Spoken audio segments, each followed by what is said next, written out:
السلام علیکم ورحمۃ اللہ وبرکاتہ۔ دارالفتہ جامعۃ الزیتون گروپ میں قطر سے ناصر بھائی نے سوال کیا ہے کہ حضور اقدس صلی اللہ علیہ وسلم کا ایک ارشاد مبارک ہے، ان اللہ اعطى كل ذی حق حقہ فلا وصیۃ لوارث، کہ اللہ تعالیٰ نے ہر حق والے کو اس کا حق دیا ہے، وارث کے لیے کوئی وصیت نہیں ہے۔ اور دوسری حدیث مبارک ہے جس میں آپ صلی اللہ علیہ وسلم نے ارشاد فرمایا ہے کہ لا تجوز الوصیۃ لوارث الا ان یشاء الورث، کہ وارث کے لیے وصیت کرنا، جو وارث بننا اس کے لیے وصیت کرنا جائز نہیں، مگر ایک ہے ورثہ جو ہے نا وہ چاہیں، یعنی وہ اس کو جائز قرار دے دے۔ پھر تو یہ سوال کر رہے ہیں کہ ان دونوں روایتوں میں بظاہر تعارض، تضاد نظر آ رہا ہے، اور دوسرا سوال یہ کر رہے ہیں کہ وارث کے لیے وصیت جائز ہے کہ نہیں، ایک تہائی سے زیادہ وصیت کر سکتے ہیں کہ نہیں۔ دیکھیے گا، جہاں تک ان دو حدیثوں کا تعلق ہے نا، تو ان حدیثوں میں کوئی تعارض نہیں ہے۔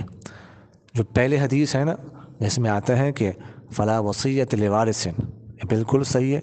کہ وارث جو ہے نا، جو وارث بن رہا ہو، مثلا والد ہے، والدہ ہے، اہلیہ ہے، اولاد ہے، یہ وارث بنتے ہیں، تو ان کے لیے بندہ وصیت نہیں کر سکتا، اس لیے اس کے علاوہ کوئی اور وارث اور بن رہا ہو، بھائی بن رہا ہو، بہن بن رہی ہو، تو جو بھی وارث بن رہا ہو اس کے لیے وصیت انسان نہیں کر سکتا، اور جو وراثت میں ان کا حق ہے وہی ملے گا، وصیت نہیں ہو سکتی۔ اور دوسری حدیث میں جو آپ صلی اللہ علیہ وسلم نے فرمایا کہ لا تجوز الوصیۃ لوارث الا ان یشاء الورث، اس کا مطلب یہ ہے کہ وارث کے لیے وصیت تو نہیں کر سکتے، البتہ اگر کسی نے وصیت کر دی،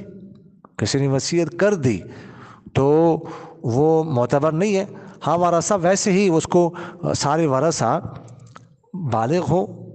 حاضر ہو، اور اپنی خوشی سے وہ اجازت دے دیں کہ چلو ٹھیک ہے، انہوں نے ابھی کی ہے، ان کی وصیت کی ہم لاج رکھتے ہیں،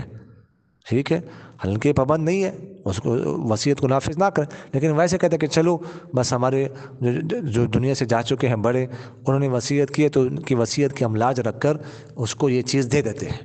سارے دلی خوشی سے دے دیں، تو یہ ایسا کر سکتے ہیں، یہ اس کا مطلب ہے۔ باقی پہلی حدیث اپنی جگہ پر صحیح ہے۔ باقی جیسے میں نے آپ سے عرض کیا کہ وارث کے لیے کوئی وصیت نہیں ہے، اور ایک تہائی سے زیادہ بھی وصیت نہیں کر سکتے۔ اگر کسی نے ایک تہائی سے زائد وصیت کی تو اس میں بھی یہی ہے کہ اگر ورثہ چاہے ایک تہائی سے زیادہ نافذ کر دیں تو کر سکتے ہیں، اور اگر ورثہ نہ چاہیں تو بس ایک تہائی تک، اور ایک تہائی بھی تب ہے جب کہ پہلے جو ہے نا جو حقوق ہے وہ ادا کیے جائے، یعنی پہلے تجہیز و تکفین کا خرچہ نکالا جائے، اس کے بعد اگر قرض ہو میت کے ذمے وہ ادا کیا جائے، بیوی کا مہر ادا نہ کیا وہ ادا کیا جائے، اس کے بعد جو مال بچے تو اس کے ایک تہائی مراد ہے، پوری ترکے کے ایک تہائی مراد نہیں ہے۔ جزاکم اللہ خیر۔